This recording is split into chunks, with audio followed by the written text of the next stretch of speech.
welcome to our Boardroom Bytes at 9 session this morning. Today, we're going to look at digital transformation and the role of the board. Our speaker today is Herman Swanepoel.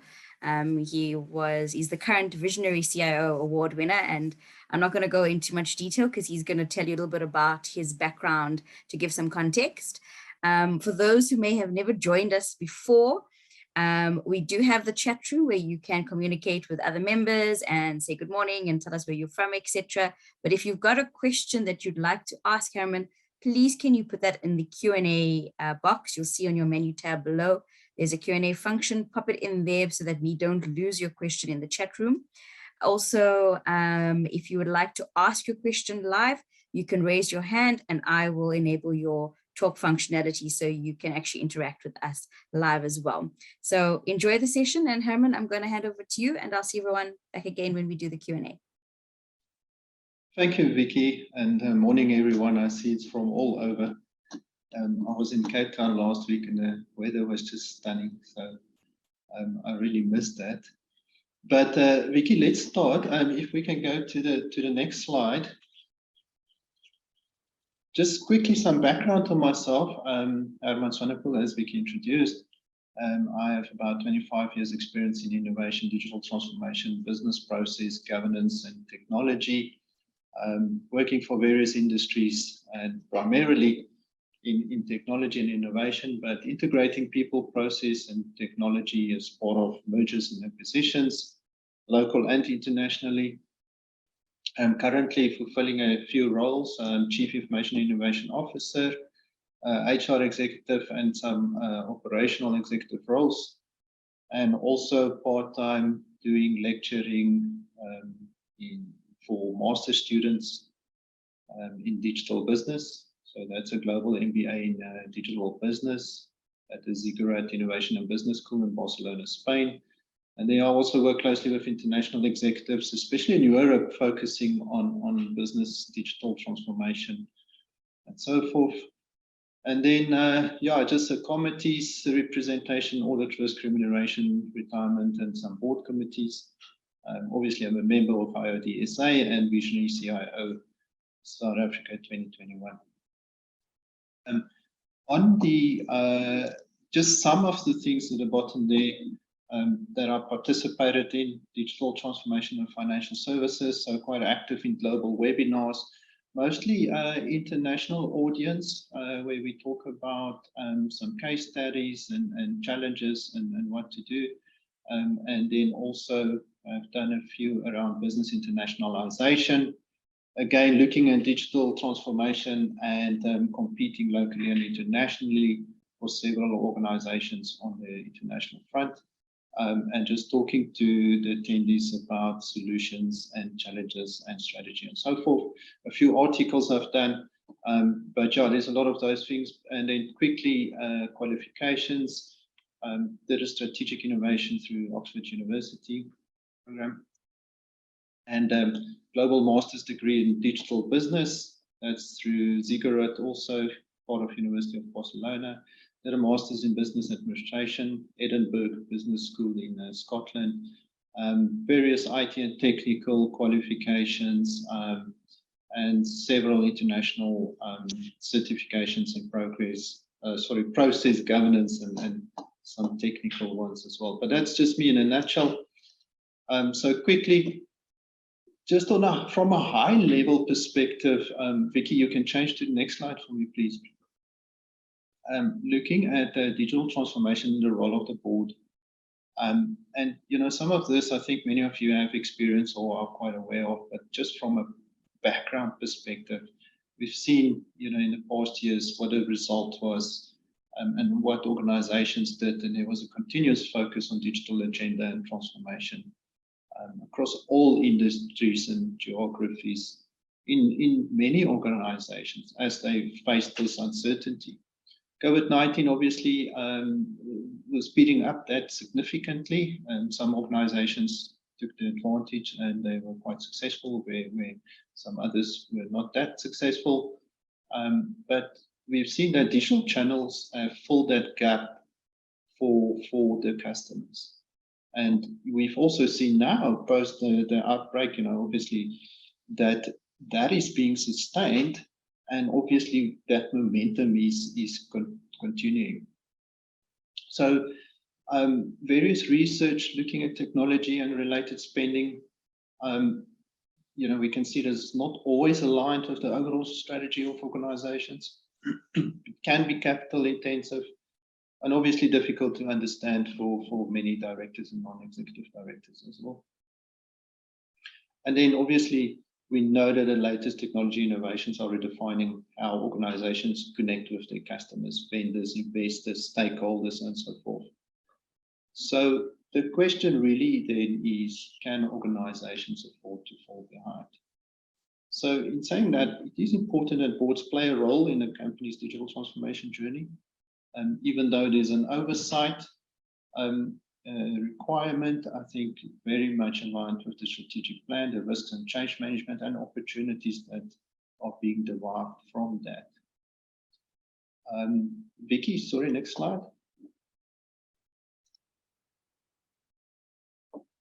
So what I've done is just to, look at some of the research that was done, obviously mostly internationally, and I think South Africa obviously very close to the results of some of the research.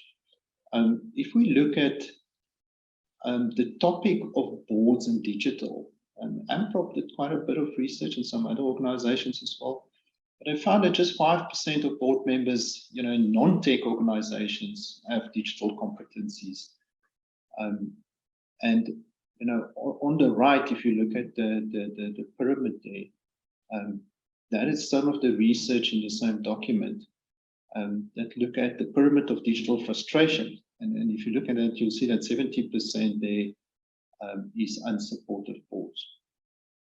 So boards, more learnings from the research that we found is also that boards are diverse and have, those that have the digital capabilities are likely to be more effective in the modern operating environment. And the AMPROP study shows that there's still a long way to go with boards lacking some of the key digital competencies.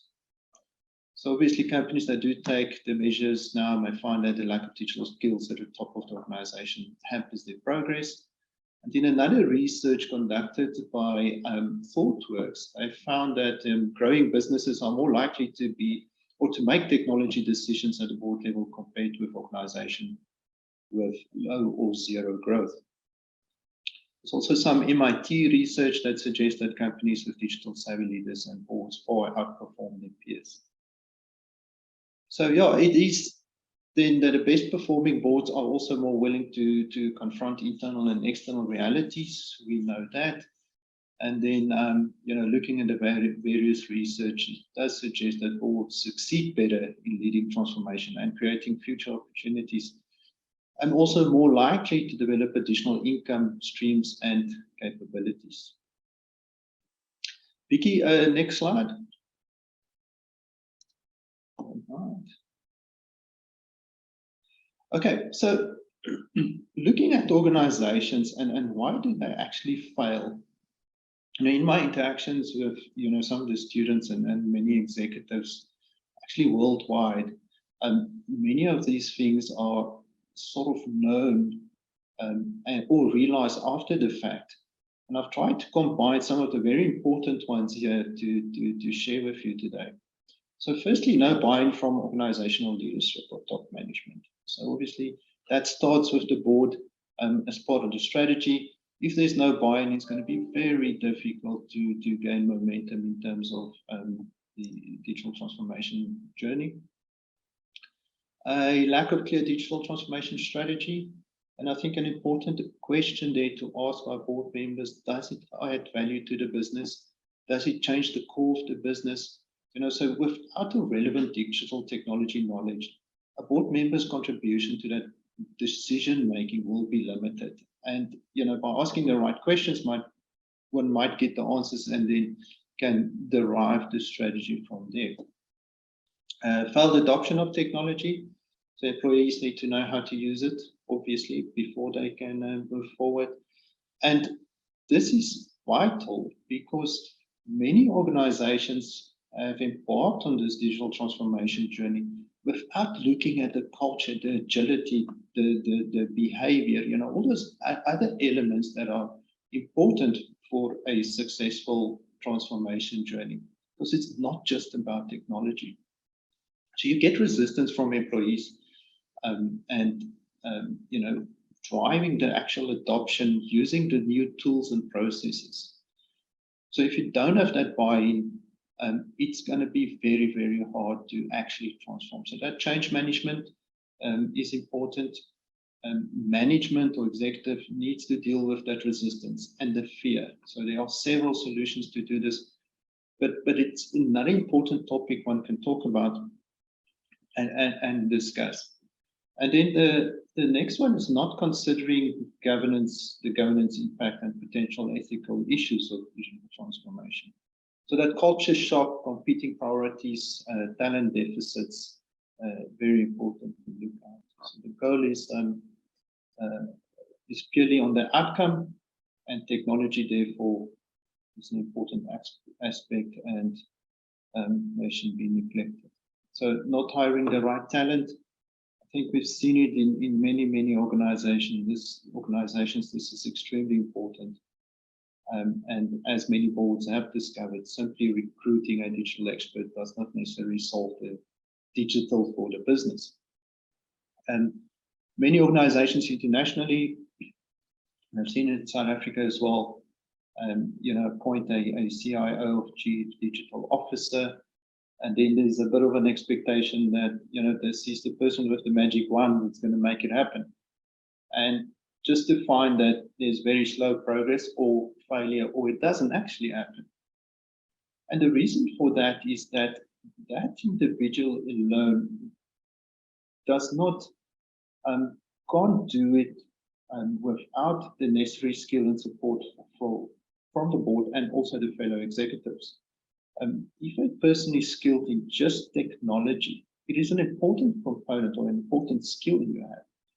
But to be ultimately successful, you have to look at culture, you have to look at agility, you have to look at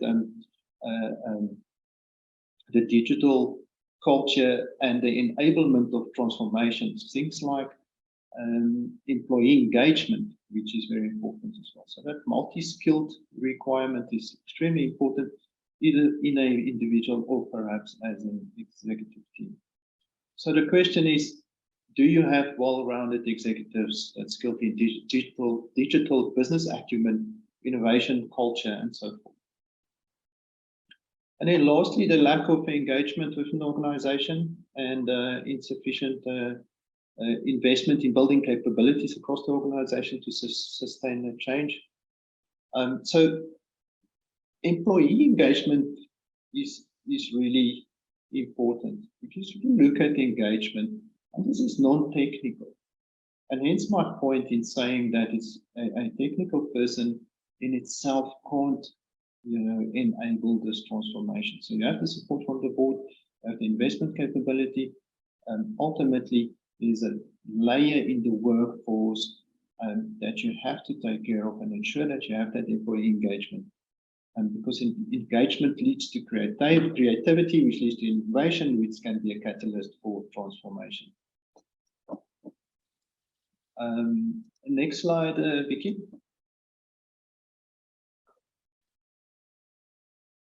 So the question then is, how do you increase that readiness at board level? One can look at it, and I've tried to sort of purely focus on a board level in terms of some of the questions and activities. But it's can be quite a deep discussion if you go one level down to an executive or to a leadership of the organization in terms of operationally what is required. And we've touched on some of those, but what it means for the organization specific to the kind of field you are playing in or represent in the industry.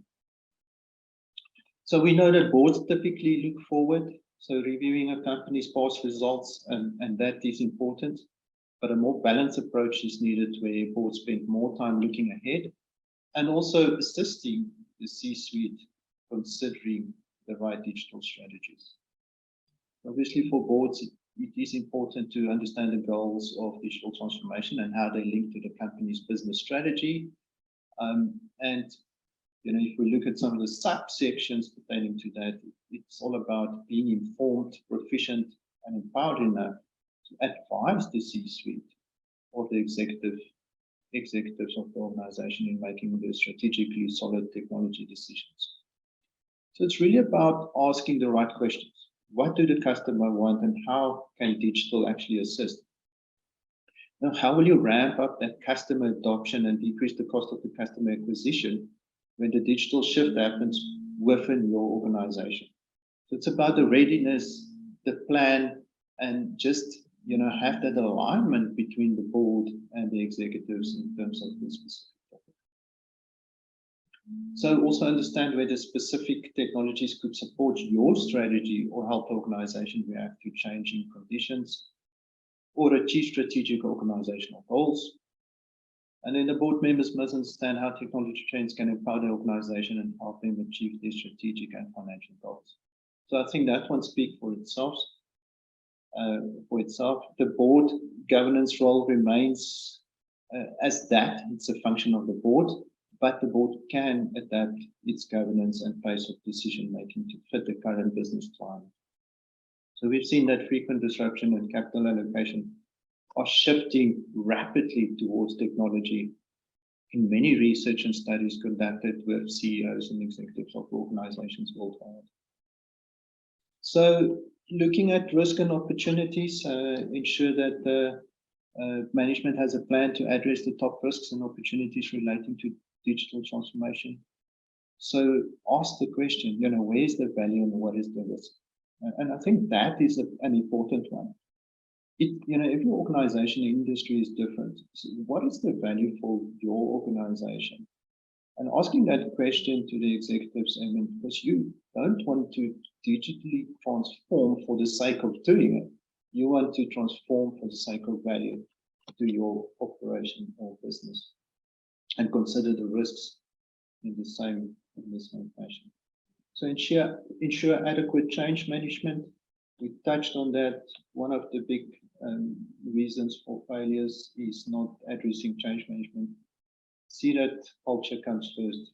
Employees embrace the transformation, and the right talent strategy is in place. So if you have the right talent strategy in place, you find that employees might embrace it much easier. And there are several ways to do this, and that is probably a function of more so human resources, but also a combination of the relevant executives and managers of the business departments. This, in fact, is another discussion with some ideas of what to do, and within an organization to make that successful, and to make sure that there isn't that resistance to change. Performance, I think this is also vital, to have the metrics for success, and then just determine whether transformation is taking on. So does it deliver what it's required to do? Do you get the relevant ROI, or do you get the relevant efficiencies? Are you then getting to new operational models, or perhaps a change in processes that make you more efficient and ultimately can deliver better services to your customer? And then board shouldn't hesitate to leverage outside experts. And then the recruitment of new board members, with different backgrounds, I think it's important. That can bring a diverse range of skills and experience, especially around digital and innovation. Vicky, next one. Excuse me. So, many of these points, one can have quite an in-depth discussion pertaining to culture, employee engagement, technology, business processes, new operational models, what it means, value, and so forth. But just to summarize some of the conclusions, if we just look at it really from a high level, is that a digital savvy director can make a significant contribution to the board and the company's digital initiatives. And it does not mean that every board member must be an expert in emerging technology or digital trends. It's really about an oversight. Is it on the agenda? It's about asking the right questions. Just having that in mind and pose it to the executives. Have we considered this? Is it perhaps a consideration as part of the strategy when that is being delivered to the board by the executives? So boards play a critical role in digital transformation journey by obviously bringing that expertise and judgment and healthy skepticism, and then the concern for long-term value. So I guess the emphasis here is on the critical role of the board pertaining to the long-term value and organizational sustainability into the future. Okay, a board needs to be equipped to ask the right questions. And I think we always, that's what boards do. But I mean, it's almost like a reiteration, but I think the focus here is to ask the right questions on digital pertaining to strategy and the long-term sustainability. Find the answers and implement the solutions in the right place at the right time. So again here, ensure that the board have access to the right skill via the C-suite or executives, within the organization, and either on board as part of the executive team or perhaps some outside experts. Another thing to just take note of, transformation takes time and diligence. So it does require investment and it does require agility. It is also not a one-off, it's an ongoing process that is very much linked to the company's overall strategy. And in that is where the board leadership is vital. So boards must view themselves as the ultimate catalyst for digital transformation efforts. And then ensure that the strategic discussion matches the speed of disruption and responds to real-time market signals about those digital shifts. And then a question about subcommittees, I think they have an important role in digital transformation. If you look at it from a remuneration, ethics, governance, audit, and risk as well. Because transformation, and again, that could be a potential another topic, governance is vital, risk is vital. I mean, we've seen cyber crime, so obviously digital and the technology comes with increased risk around cyber, so all of those things will have to be looked at. So yeah, I think to close off, and we've really been through this fairly quick, but it is high level, and I think what I wanted to do is allow more time for questions and answers and perhaps some discussions around the topic, because that's where we find a lot of value. But just in closing, I think digital transformation and organizational future sustainability is different for different organizations. So it's important to identify the value for your organization. Ask the question, has management broken apart every part of the business model to assess where the value is? And then will it result in new operational models? And did a process and behavior resulting in efficiencies and being more effective so that ultimately the customer will benefit? So one can go through a few examples, where, we looked at digitization in, let's take financial institutions, but others as well, where there was a digitization of the back-end processes, and also not a back-end process, but digitization actually putting on top of the current processes, so just another layer. But the back-end processes remain the same. So what happened there is that what the customer sees, when the client sees, is this digital front-end or the ability to interact via digital channels. Take an example, financial services, where you can submit documentation through the digital channel if you apply for credit, perhaps. But what you find that in many of those organizations, the back-end systems and processes has not aligned with what the front-end digital activities or what the customer actually sees. And that then results in the duplication of effort and also duplication of cost. And, one of the reasons there is perhaps legacy, but it's important when that happens is that there is an oversight from an executive or perhaps the board asking the right questions. And this comes back to value as, did we put, when we put a layer, a digital layer on top, what is the actual value? Are we more effective in what we do? So do we untap those efficiencies? Did it result in new operational models, or did it result in our ability to serve our customers quicker, and in that saving costs, whatever the criteria might be? So I think that is vital. And then, just out of interest, Banquets, who did some research, he's a person did some research on business management in organizations, and he said that the organization's ability to deal with the impact of digitalization may determine whether or not they will remain competitive into the future. And that was already done in 2016. So there's really a lot of research being done on this topic. And we see that many organizations are lagging behind, and that boards do have a vital role to play to ensure that it is on the strategic agenda for the future sustainability of the organizations they do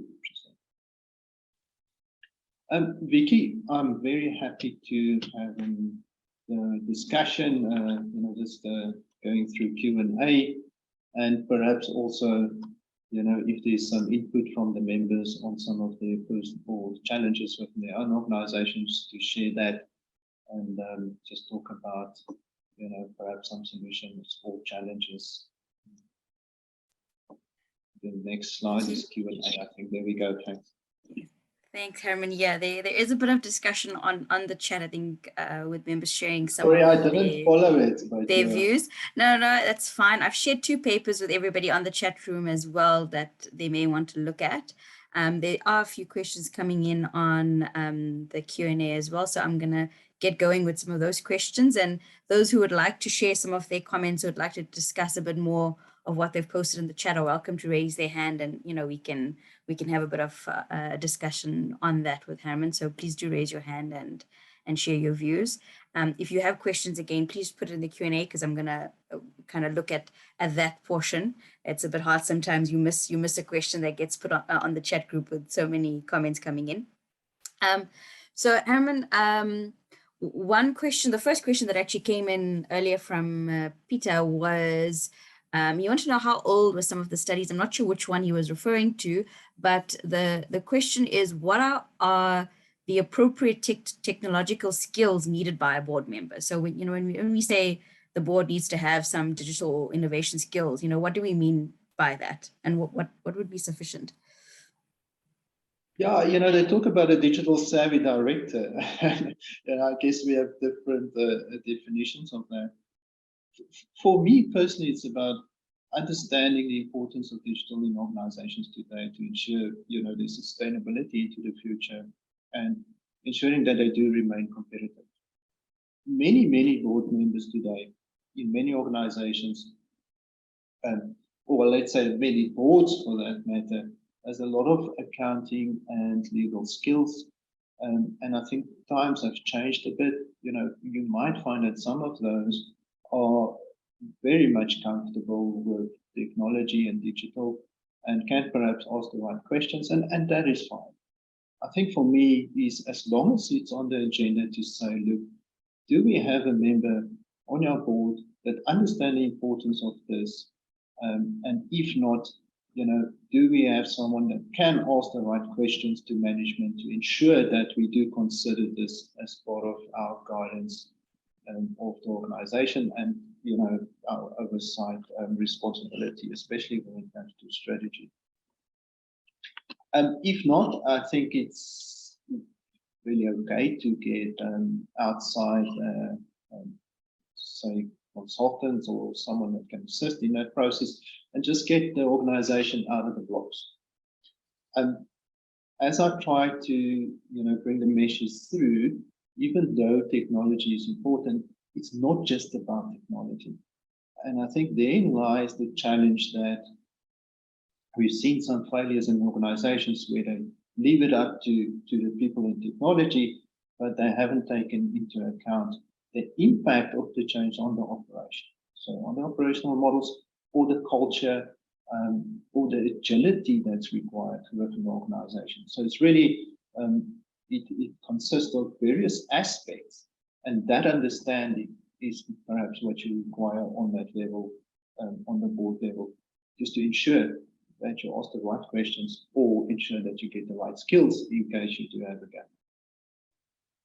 There's an interesting comment on the chat, which I'm going to follow up on because I think it relates to this.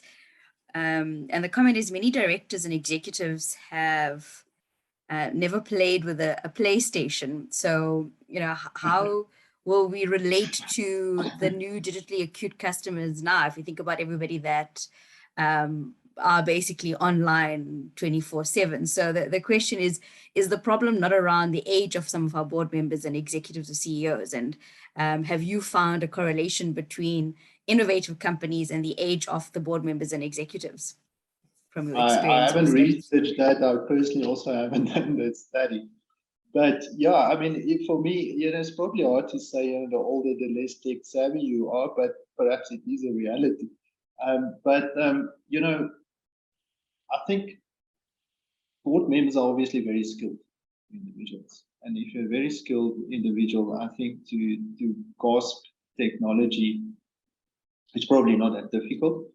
Because you don't have to understand the ins or outs of technology. All you really have to understand is what is the impact of this on your organization and what can you do to support it to ensure that long-term sustainability so that you don't fall behind and that you remain competitive. But I will certainly go and research to see if there's a correlation between age and digital skill. You know, socially, I think it's true. I mean, sometimes even my kids, you know, they do stuff, or I can't do it. You know, if I battle with something on my phone, I ask them. But from a business perspective, I think deep down technology, understanding the ins and outs of technology is not necessary, but rather be aware and ask the right questions. I think I want to emphasize that. And if there are any uncertainty, you know, at the board level, perhaps get some skill in, even if it's just temporary skill, to guide and just get the organization out of the loss. So one of the next questions from Marianne is, kindly, could you provide some examples of digital initiatives for a board and the organization? I'm not sure if you can provide examples, but I guess really, I don't, if I understand the question correctly, the digital innovation is really pertaining to the industry and the type of organization you have. So one could potentially break it down and say, well, there's one aspect which is innovation and one aspect which is digital transformation. And does innovation lead to digital transformation, or does digital transformation lead to innovation? But the bottom line is, by understanding your organization, understanding your organizational strategy and the value you want to derive from this, then lead you towards specifically what needs to be done. Because you might find that if you break down the organization in terms of operational, so digest the operational processes and capabilities, and then rank them in terms of priority, you know, the top one being the most valuable in terms of whatever criteria you might, customer satisfaction, you might use that, or you might use return on investment, or the combination thereof. And then focus on the top priorities, rather than just approach it from a point of view that's saying, you know, we're just doing it for the sake of doing it. Because you might spend a lot of capital, but not necessarily get the necessary results. So really dependent on the organization, the type of industry, and where the value lies within that organization. And I guess it's about understanding where the value is that you need to do, because you don't need to be a disruptor, but you could just be improving the value either within the company or the value for your customers. So you first need to actually understand your customer and what it is that they want. If you don't know that, then you're not going to know whether you're actually going to, whatever you're doing is actually going to be of value. That's something that's really small. Important. Yeah. It's, you know, it's not about thinking about a new Airbnb or whatever it might be. It's about just looking at your own organization. And even if it's just untapping the efficiencies within the organization, and that might lead to cost savings and better service to your customers. So that in itself is already a big win in terms of your strategy. Because if you can deliver better customer services, or perhaps get your product out sooner, or more efficient processes within your organization, of course that has a major impact. And I've learned, that you rather start small and fix those internal processes before you try and do something big. There's this, I think, a saying on, if you just slap technology into something, you're going to see the crack. So if the internal things aren't working, whatever big project you want to do is not going to work either. I guess that's part of the message I want to try and bring across. It's not just about technology. And that's very important. So a question from Tal. In an area where we are quickly moving adoption tools within the organizations, should the board clearly insist the same as part of the human capital strategy, as this would form a more robust engagement across the board? Failures of boards being resistant to such change has affected long-term strategy with digital disruption. And where do SOEs stand in this public procurement is lagging in regards to digital adoption and scalability? Quite a long question. Yeah, I don't necessarily follow the exact question. Vicky, can you just repeat it for me? I think the first part for me, I pick up something that's important. In an era where we are quickly moving adoption tools within the organizations, should the board clearly insist the same as part of the human capital strategy? As this would be a more robust engagement. Yeah, so so for me, it's twofold. I think I can understand the question in different ways. So one is it important then to have a digital strategy within the human capital environment to enable that culture and commitment? Or as part of the digital strategy, what's the importance of the human capital teams then to ensure that it does make a success or result in a success of the bigger transformation project?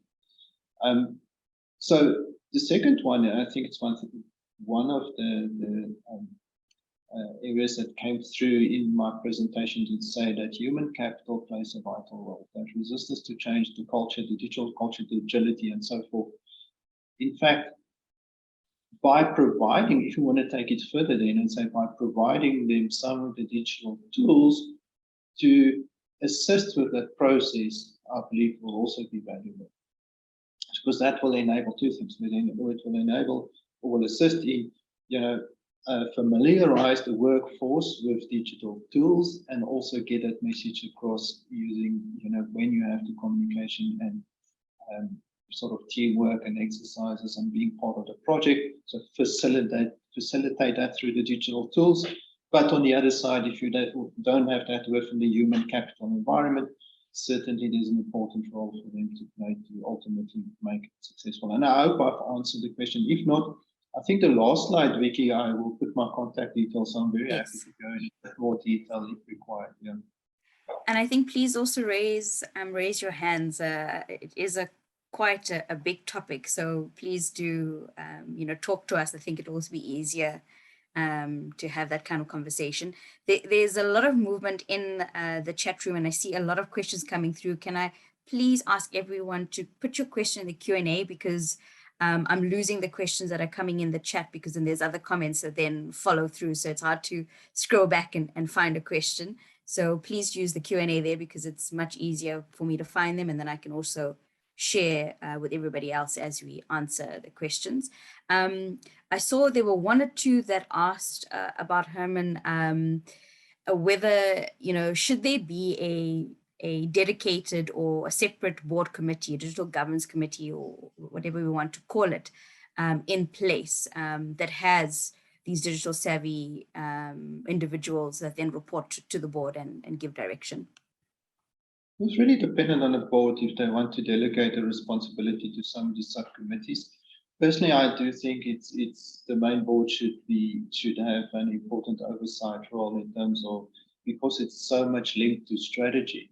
So as soon as you delegate it to a subcommittee, I don't know to what level within different organizations, the subcommittees have a substantial impact or questions around the organizational strategy. Definitely when it comes to risk and ethics, and I think there are several subcommittees that should include that as part of their oversight. But strategically, I think it was the main board, definitely.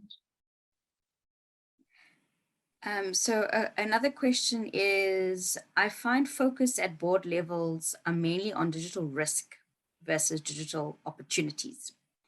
Technology is seen more as a boogeyman versus an enabling competitive advantage. So any advice from you on how we can change this balance? You have to have access to the board and educate them, because, if the board does not see digital as an enabler for business or being more competitive, there must be a way to, I guess, if you're not a board member, so, it can be twofold. So if you're a board member, I think it's about speaking up and making sure the board are hearing you in terms of your concerns pertaining to that. If you're not a board member, an executive, you have to really try and manage upwards. If it's lower than executive level, you have to try and get that message through. But perhaps it does, it can be valuable if there's an opportunity to get someone in from the outside to speak to the board pertaining to that.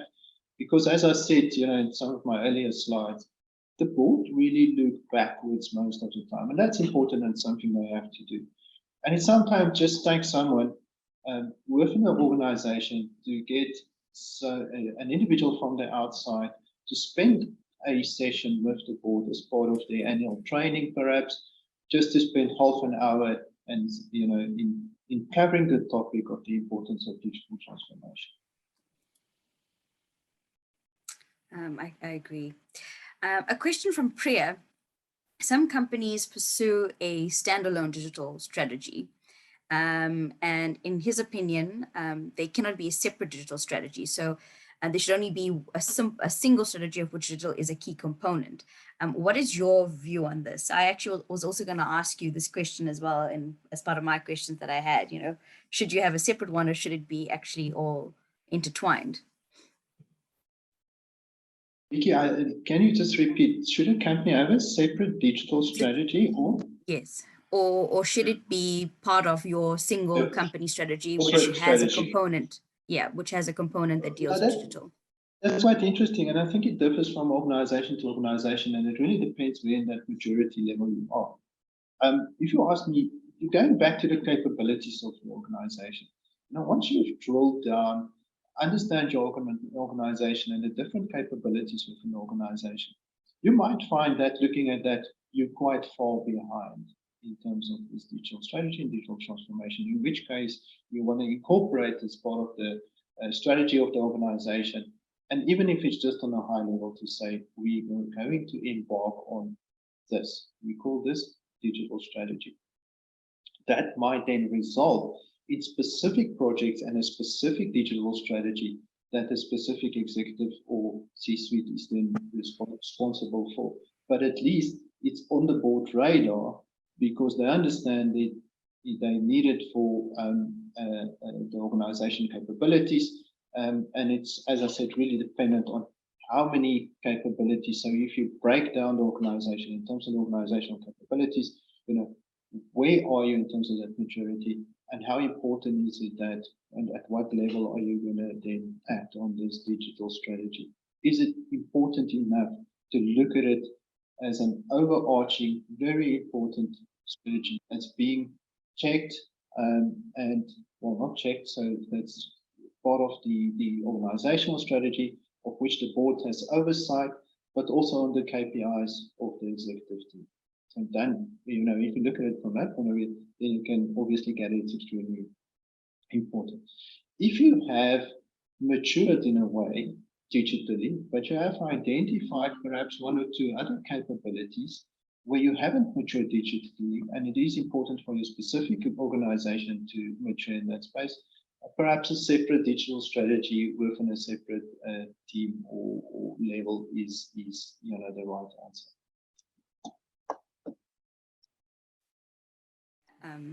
I think that question on strategy and what should the strategy look like is probably It's, a common question. I think spending time with a board and the conversation there is probably very different than spending time with an executive team and the conversation there. Because within an executive team, that's where we'll start to look at all the capabilities within an organization. So it will become very operational to a level. Whereas because the board has an oversight, they obviously just want to know that, it's part of your strategy. The executive or management is considering it, and they will report back on a regular basis, and they can understand and asking the right question in terms of the value, the ROI, the sustainability and cost and so forth. So almost very different discussions at different levels of the organization pertaining to the specific topic of digital. And if you look at it operationally, that can potentially be a quite an in-depth discussion dependent on the organization or the type of industry you are in, and also your maturity at that point.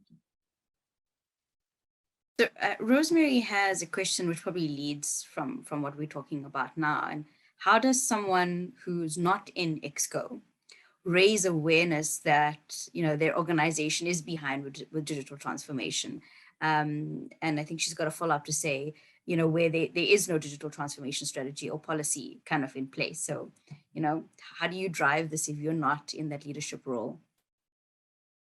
Well, I think it links with the other question. It is challenging, and it's really dependent on the culture. Is there an open culture?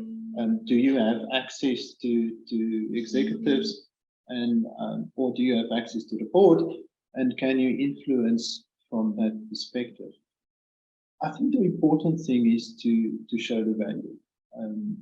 It is not necessarily just about digital transformation, because if you put yourself in someone's shoes that sits at a board, if I'm a board member and you come to me and you say to me, we need to do this digital transformation, I'm going to say, but why, what, how, where's the value?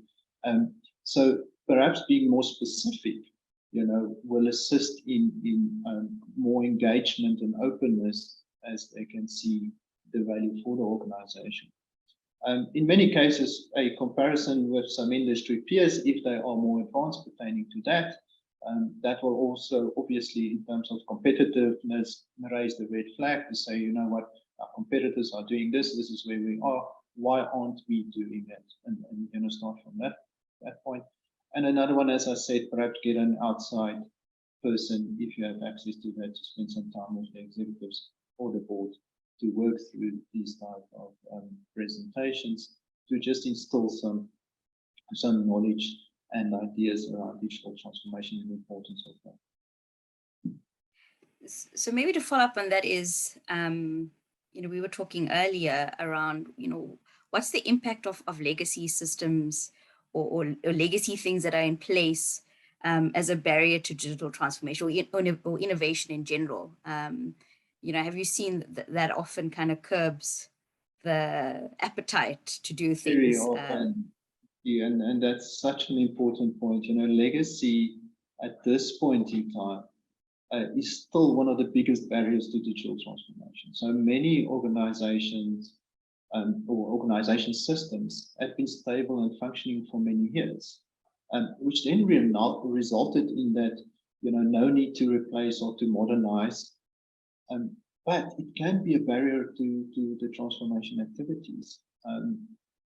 But legacy, also think about legacy, it really, is different or vary from organization to organization, dependent on many factors.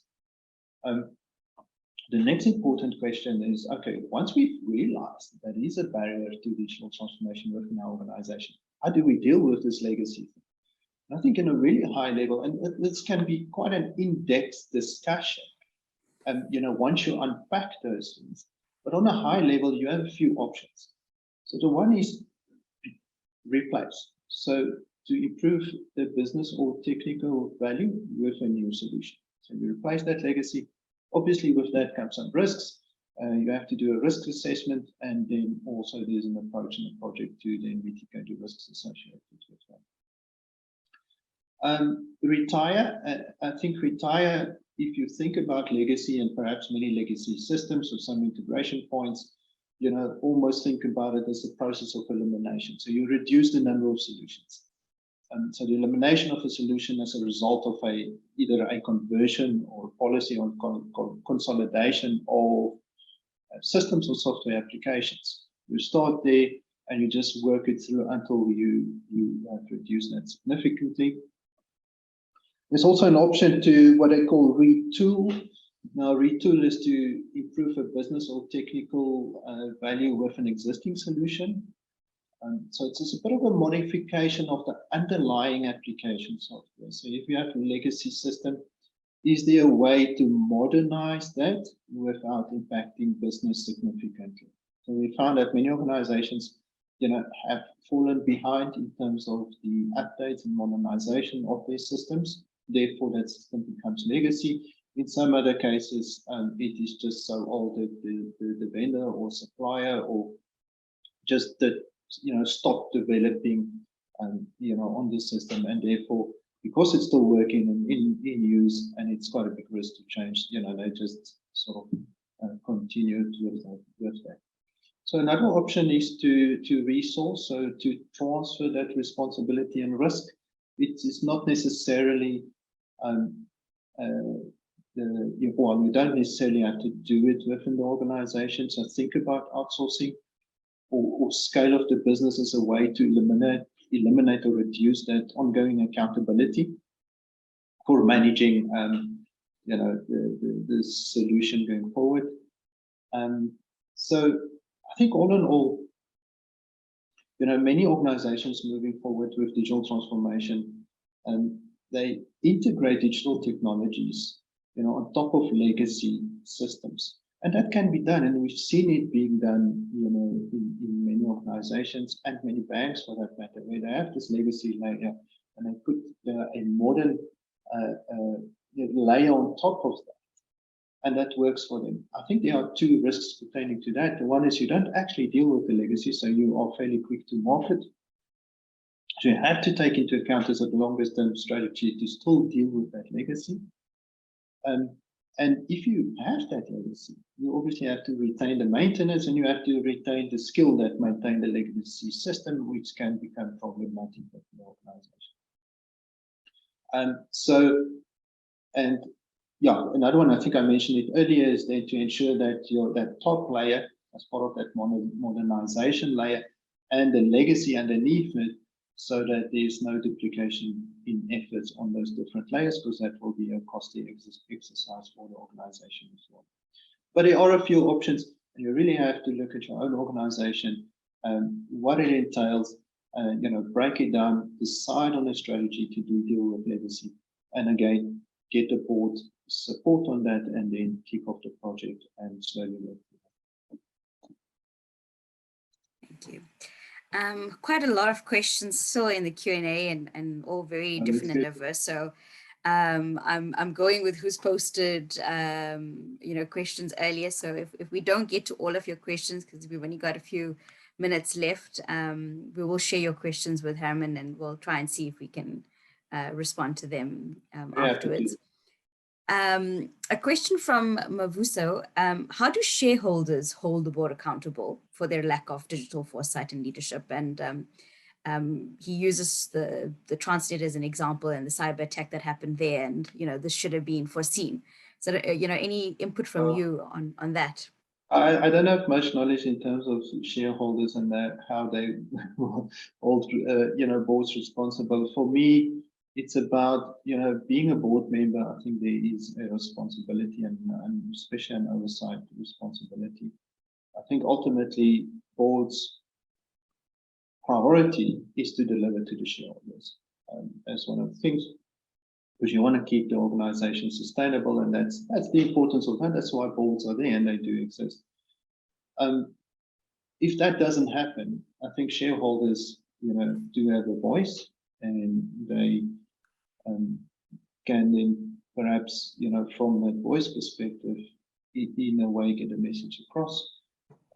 But it is an important question, and I don't necessarily know if it happens out there, but definitely for me, the core is the responsibility of the board. They have important fiduciary and other responsibilities, and they should then deliver on that. I think also we'll see with the information regulator becoming more active, and with POPI and requirements around cybersecurity, security there, you're going to see a lot more ramifications where a board has been negligent in the way in which they've viewed their security measures, especially from this perspective. You've got information, how are you managing it? So I think you will see some liability and fines coming through there. And I mean, as shareholders, if you do have the opportunity to remove the board members if you feel they're not performing as well. So right. I think that's the other that's basically opportunities available. That responsibility of the board, and obviously you have to make sure they comply with the governance and the legal requirements, of which POPI privacy, if you want to make reference to cybercrime, is very important. And when it's when it's law, there is actually no excuse from a board not to take that into consideration. Is there any questions on the Q&A, Herman, that you're seeing that you'd like to really answer, or can I just continue? It's hard for me to follow it, but I don't see anything specific. There's a few questions on, what the impact of COVID-19 has had on, the, digital, and we've seen a big acceleration now. How do you keep that momentum? So I see there's a couple questions around that. Yeah, so you remember in my beginning slide, what we've seen is that organizations are trying now, sustain that momentum. We know that the digital channels have filled the gap for customers, and even if you look at yourselves, I mean, we got so used to doing things online that we haven't really changed, except if you want to get out of the house. I mean, but that's just one specific example, if you look at digital channels. But as I said, it does seem to continue. And certainly, I think organizations that have taken advantage of enabling those digital channels to get to their customers are reaping the fruits. And I think perhaps the next step now is to start looking at the internal processes and becoming more efficient in what they do. Because we've seen also for some organizations where they quickly delivered access to additional channels to ensure the continuity of their business operations, there was sometimes that disconnect to the internal processes. And still, those are a bit challenging for some. And it's an ideal time to fix that and align it so that you have that smooth process across the board and deliver a decent service to your customers. And then there's for last question. I'm looking through all of them, and I see that there's some common themes around, how does one balance digitization and, then job losses and creation? We're talking about competencies at a board level, but, what's the balance? You also need competencies from an executive side. And, how do you also, I guess, take your staff with you on this journey, especially if you're changing things and you're doing automation, how do you also upskill individuals within the organization to come along the journey? I've been through some of this. There are quite a few, dependent on the organization and the cultures and the culture, but it is a very valid question. And I think an important thing what I've learned and seen out in the market is take the organization and employees with you on the journey. So immediately deal with that fear of that I'm going to lose my job, and that fear and the resistance pertaining to that. Because if you talk about opportunity, a person that is doing a manual process can be used, and he personally can grow in another department or environment within the organization if that process is automated. So if the organization just thinks carefully about it, because if we say that the organization is going to embark on this journey, and that will mean growth of the organization and being more competitive, it also results in various opportunities. And if you look at the staff that's being affected, you can apply them in those new opportunities, new operational models. They can start to make a difference immediately. Great. Herman, I think a very informative session, and I'm seeing in the chat group that everyone has enjoyed it, and I think it's a lot of food for thought and things to look at. We will share the recording as well as the slides and the links that I gave in the chat to some of the publications we've done in an email to everyone that has attended, so you will get it. And the video also will be on our website. Herman's details are on your screen as well here, so you can also get in touch with him directly by any one of these avenues. And I'm going to use the opportunity, since we've got some of our members here, to look out for our new member app. So we're talking about innovation and digital transformation. We've been busy for this year updating our app. It's launching end of July, beginning of August. We are going to have a Joburg member cocktail and a nice launch event on the 3rd of August. So do look out for those invitations, join us. And yeah, download the app, give us feedback. And we're trying to also make your experience with the IID also easier, in line with what we're talking about today, and creating more efficiencies using tech. We're all on the phone now. So I'm looking forward to everybody using that. So thank you for joining us. Thank you, Herman, for your time and sharing your views and experience. Thank you for all the participants. I'm really passionate about the topic and very happy to engage.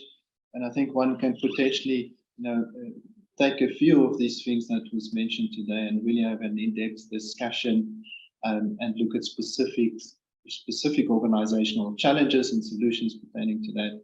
But I appreciate the opportunity and have a lovely day further. Thank you. We'll see everyone soon at our next session. Thank you.